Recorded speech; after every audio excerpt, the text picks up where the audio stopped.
Capsicum pepper chicken செய்வது எப்படிங்கிறத நம்ம இப்போ இந்த வீடியோவில் பார்க்க போகிறோம்.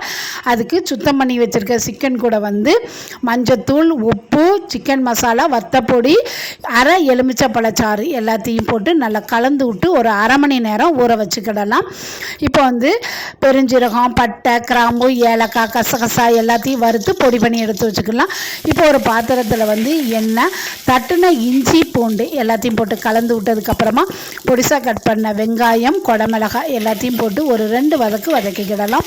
இப்போ நம்ம ஊற வச்சுருக்கிற சிக்கனையும் இது கூட போட்டு நல்லா வேக வச்சு எடுத்துக்கலாம். இதில் நான் தண்ணி எதுவுமே சேர்க்கலை, நீங்கள் தண்ணி சேர்த்து வேக வச்சுக்கோங்க.